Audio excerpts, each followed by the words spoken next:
We have multiple updates for the New York Jets as we officially know who our starting quarterback is, as well as what the future will hold for a disappointing free agent signing from a couple years ago, and exactly what position this season Alijah Vera-Tucker will be playing. So we got to break this down. What's up, guys? I'm Matt Long. Welcome to Jets Digest. Before we hop into the video for today, only 25.7% of viewers are subscribed to the channel. So if you are not subscribed, please take a second, hit the subscribe button. It really helps me out a ton. But hopping right into what we got for today, per NFL or New York Jets insider Brian Costello, Darren Mougey says that Fields is the starting quarterback and Tyrod will be on his heels. So Justin Fields, of course, the exciting free agent signing that we expected to be named the starting quarterback. The only question really was, when was he going to be named the quarterback? Was it going to be during the offseason or was it going to be during the preseason? So we now have our answer. He is right now named as a starting quarterback.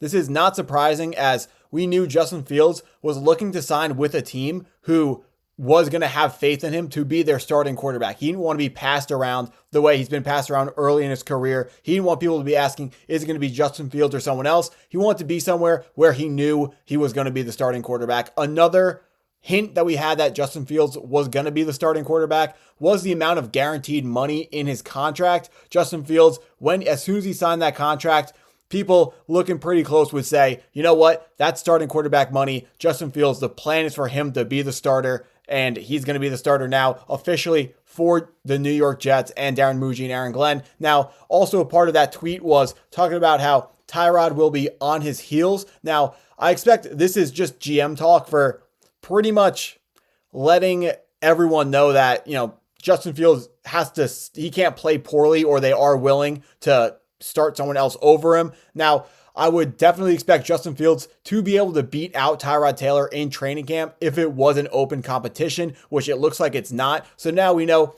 if these two quarterbacks are neck and neck, the nod is going to be given to Justin Fields because he's already been named the starter. And if Justin Fields we would be in trouble if Tyrod Taylor was going to be beating him out in a competition. But I do think it's a good idea to let it be known to the players that every single position on the New York Jets is up for grabs. No, even if it's, wide receiver one with Garrett Wilson. If you're a better wide receiver, you will be earning those snaps over Garrett Wilson, in those one wide receiver sets. So it's not a great example. But if basically what the main takeaway here from Darren Mougey's comment is, he's saying the best players are going to play. Justin Fields isn't going to be the starting quarterback just because they said so. If Tyrod Taylor is able to outplay Justin Fields in the preseason, he will be given that first starting quarterback spot, even though we don't expect that to happen. We would expect Justin Fields to be able to go ahead and stave off Tyrod Taylor. He only has to make a couple of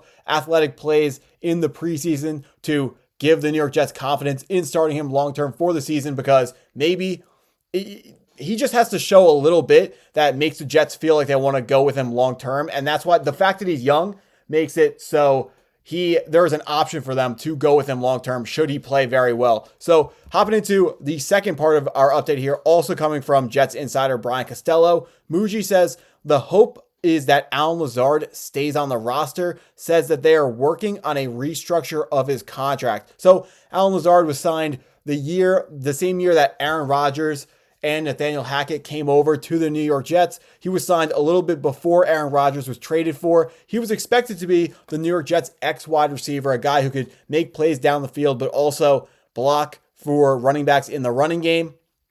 We signed him to a pretty healthy deal, and so far, he has not returned on investment in those deals. If we can just take a look at what his stats looked like this season in 12 games, putting up 530 yards, 6 touchdowns is pretty good, but 530 yards for the amount of money he's getting is definitely not going to cut it.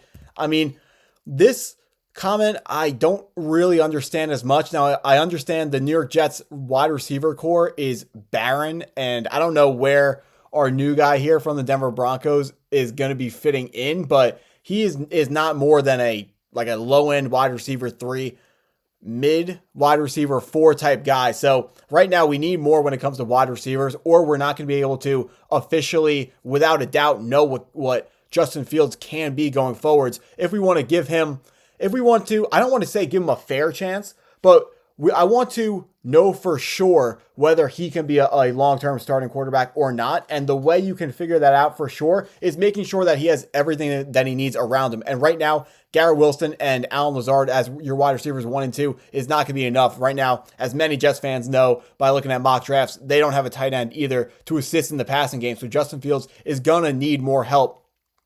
I don't understand when it comes to Allen Lazard.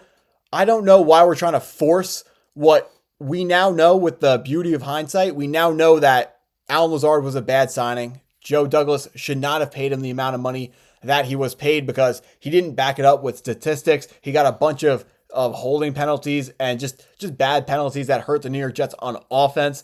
And the drops, oh my goodness, don't even get me started on the drops. So I'm not sure why Mougey didn't decide to just cut Allen Lazard and save the $6 million. And it just feels like he's trying to force this pickup from Joe Douglas to work out, which doesn't make sense to me. But he also, Darren Mougey decided that he was going to split up the Aaron Rodgers cap hit over 2 years instead of taking it all in 1 year. So he is looking for just cap flexibility wherever he can find it instead of clearing the cap off the books for later years. The salary cap in the NFL will be going up as the years go on. So if you can kick the can down the road, these contracts will not hit as hard in the future as they would be hitting right now. So that's another thing that's factoring into it that not a lot of people are talking about. But if it was up to me, I would say we're not competing for anything this year. Let's free up the cap space for the years that we are going to be competing in the future. So they're going to try to restructure his contract. So we're going to see if Allen Lazard is open to the restructure. I would imagine that he is because, like I said before, he is getting overpaid for what NFL teams can reasonably expect from him on the football field. So he knows that unless he wants to get cut, if he wants to stick around with the New York Jets, he is going to have to agree to that restructured contract. So we're going to see what he decides to go ahead and do. But hopping into our final update, according to Jets insider Zach Rosenblatt, Alijah Vera-Tucker will stay at guard. And Darren Mougey said that Josh Myers will push Joe Tippmann. This is, of course, for the center position. Josh Myers being signed from the Green Bay Packers, or out of free agency, but coming from the Green Bay Packers in free agency to be our backup center behind Joe Tippmann.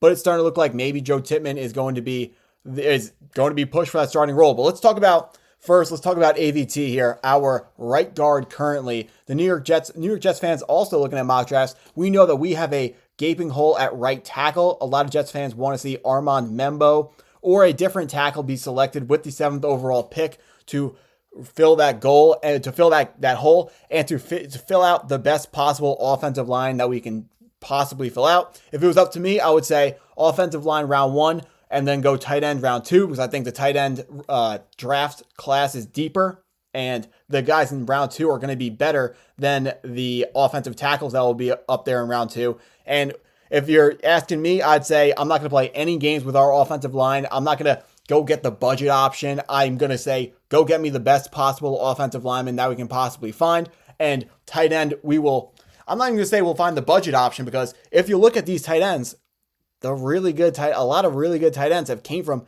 day 2 and 3 in the draft. Brock Bowers, of course, came from round 1, but other than that, let's look at Travis Kelce, round 3, Sam Laporta, round 2, George Kittle, round 5. All these top tight ends, Trey McBride, round 2. Round 2 and 3 is just a great spot to go find your tight end, especially in a year where you have Elijah Arroyo and Mason Taylor at tight end in that round 2. Two guys I'm very excited about, but that's why I would definitely rather take the right tackle. Now, the question I do want to pose in this video, of course, it's not a duo video, so I can't bounce it off somebody, but Alijah Vera-Tucker staying at guard, does that kind of point towards the New York Jets selecting that tackle in the first round? I really hope that it does, but we need to remember what a lot of teams, their philosophy. Well, so first of all, fans are asking, should AVT be moved out to right tackle to draft a right guard because it's easier to draft guards in the NFL draft than tackles because they're available later in the draft. Now, other people have the philosophy where you don't make two positions worse. If you have one hole, which is at right tackle, you don't move your right guard to right tackle. You go ahead and get a really good right tackle. So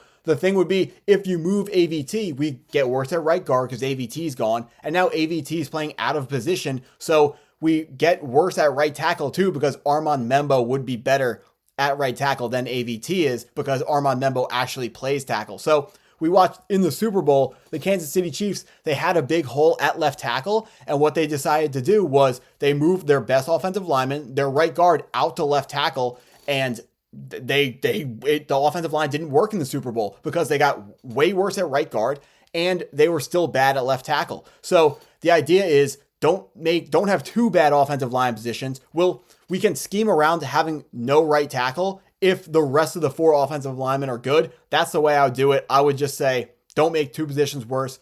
We'll figure it out as we go if there's only one position to figure out. Now, the second half of this update, Josh Myers pushing Joe Tippmann. This is just evidence of something that me and Chris have been saying, where when a new GM comes in, they want their guys to be the reason why the team turns around.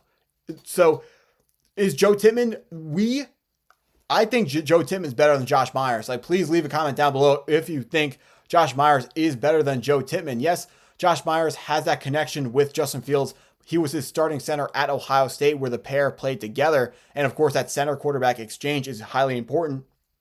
But Joe Tippmann in the NFL has been a better player. He has been a better center than Josh Myers has been in the NFL, as evidenced by the fact that Josh Myers' team did not want to re-sign him in the Green Bay Packers. And Jets fans are very happy to have Joe Tippmann on the roster. But if these guys are just as good as each other, we talked about how Justin Fields is going to be neck and neck with Tyrod Taylor in a quarterback competition. Justin Fields is going to get that nod to be the starting quarterback. Now we're seeing the same thing. If Josh Myers and Joe Tippmann are neck and neck in a center competition, Darren, Mougey, and Aaron Glenn, they're going to take their guy. They're going to go ahead and put Josh Myers into the starting lineup over Joe Tippmann. And honestly, one little fun thing I could see maybe happening if the New York Jets don't agree with me with the, leave AVT at guard. I mean, could you maybe put Tippmann in at right guard and then AVT at right tackle? I don't know. Probably with this update, that would probably only happen in the event of an injury, but it's something interesting to think about in the future. Overall, I do think keeping AVT at guard is obviously the right decision. I want to see a right tackle be selected in the draft. It doesn't have to be in the first. It doesn't have to be with the 7th overall pick. I would, of course, like to trade down to somewhere 13 to 21. Hopefully get a first-round pick for next year. Maybe if you have to add like a 5th-round pick on top of pick 7 to make sure we get a first-round pick for next year to make that trade down. That's exactly what the type of trade I would be pursuing in the NFL draft this year if I was the GM. But we're going to see what happens. And Joe Tippmann, I'm a fan of Joe Tippmann, so I hope he outplays Josh Myers. But at the end of the day, I want the best players to play, whether that's Josh Myers or Joe Tippmann. I want to make sure the New York Jets are putting the best product that they possibly can out on the football field, and something that we can all be proud to root for as Jets fans. So if you guys enjoyed the video, please hit the like button, hit the subscribe button if you're new, and as always, go Jets.